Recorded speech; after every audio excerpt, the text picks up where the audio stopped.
여러분 안녕하세요. 이철입니다. 오늘은 2023년 2월에 시행을 한 중국에 계신 한국 기업인들을 대상으로 체감 지표를 조사한 결과를 말씀드리려고 합니다. 지표 설문 결과를 말씀드리기 전에 한 가지 먼저 말씀을 드려야 되는 사항은 이번에 지표 계산법을 좀 바꿨다는 것입니다. 그리고 지표도 약간 바꿨습니다. 그 이유는 코로나가 더 심해질 것이냐 이런 질문들은 이제 큰 의미가 없다고 보아서 좀 줄였고요. 그리고 질문 내용을 보다 공식적인 PMI 지표를 지향하는 의미에서 PMI와 유사한 뜻을 가질 수 있도록 그렇게 수정을 했습니다. 그리고 또 하나 수정사항은 현재로서는 설문에 응답해 주시는 분의 숫자가 10여 명에 불과하기 때문에 최소한 35명 정도는 돼야 통계적으로 의미가 있다고 말씀을 드릴 수가 있거든요. 근데 지금은 한 10서너 분에서 많을 때 한 16, 17분 정도입니다. 그러다 보니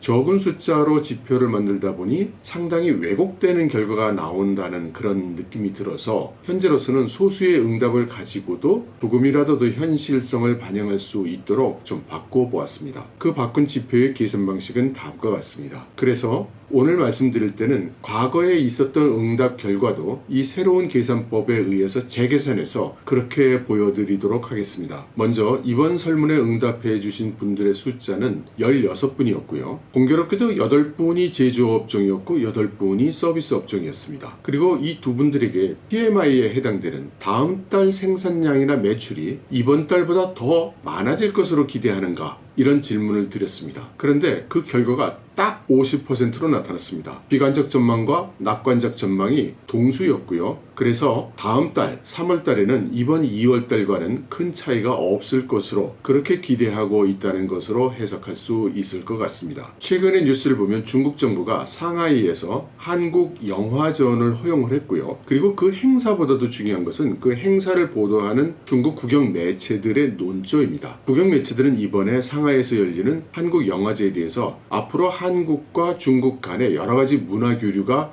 있어야 한다, 바람직하다, 이제 이런 사론들을 달았거든요. 그것은 앞으로 중국 정부가 한국의 영화 산업이라든가 기타 교류에 대해서도 전향적인 자세를 보일 것을 예고하는 것으로 생각이 됩니다. 그리고 사실은 이것은 한국에 대한 것만은 아닙니다. 최근에는 중국 정부가 각국에 대해서 매우 부드러운 자세를 취하기 시작하고 있습니다. 호주에 대해서도 무역을 재개하고 무역 관행을 정상화하겠다는 의지를 보이고 있고, 유럽에 대해서도 중국은 경쟁자가 아니고 유럽과 평화롭게 지내고 싶다, 이런 제스처를 취하고 있죠. 이것은 아마도 지속되고 있는 미국의 기술 제재, 기업 제재, 금융제재 등 강공이 점증됨에 따라서, 그리고 게다가 최근에는 그 정찰 열기구 사건도 일어나고 해서 이러한 경색된 국면을 타개하기 위한 그런 조치가 아닌가 생각이 되고 있습니다. 그리고 기존에 했던 물가를 묻는 질문을 둘로 나누어서 자사 제품의 판매 가격이 올라갈 것인가 또는 내려가야만 할 것인가, 이것을 물어보았고요. 또 매입해오는 원자재나 부품의 가격은 어떻게 될 것 같은지, 이 두 가지 질문으로 나누어 설문을 했습니다. 그 결과 출고 가격 지수는 46%,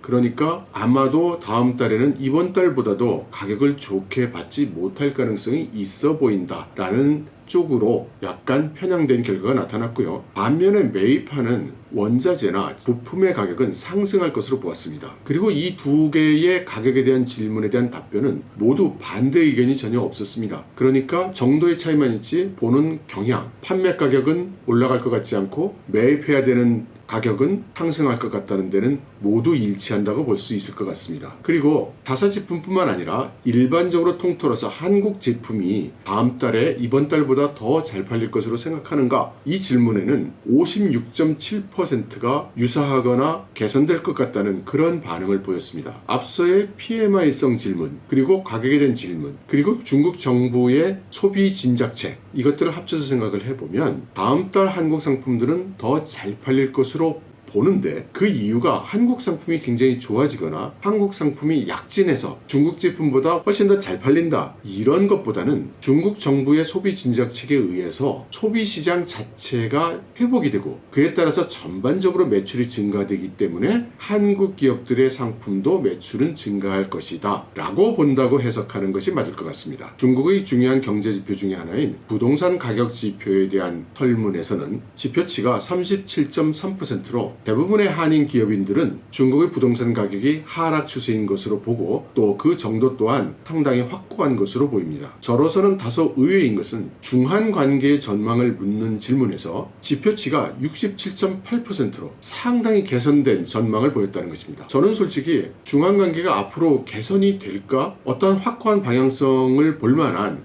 그런 정보를 알지 못하는데요. 현장에 계신 분들이 아마 경영 일선에서 조우하는 여러 중국 분들과 의견을 들어서 반영하신 결과라고 생각을 합니다. 그러므로 무엇인가 중국에서 한국에 대한 입장 또는 태도 또는 대응 전략에 변화가 감지된다고 이렇게 이야기하면 너무 지나친 과대 해석일까요? 아무튼 지난 11월에 보면 대다수의 분들이 중한 관계를 비관적으로 보셨는데 2월 달에 들어서서 이렇게 긍정적인 전망이 많아진 것은 좋은 일이겠죠. 이번 설문에 참가해 주신 분들의 지역적 분포는 다음과 같았습니다. 그런데 저는 희망컨대 종칭이라든가 시안이라든가 또는 칭하이라든가 이쪽 서부 지역에 계신 한인분들이 계시면 이 설문에 좀 참여를 해주셨으면 정말 감사하겠다고 생각합니다. 지역적인 안비를 볼 때 서부 지역이 좀 비어 있어서 중국 전국적인 상태를 반영한다고 보기가 어려워서 말이죠. 그러니까 서부 지역에 살고 계신 한인 여러분 좀 많은 협조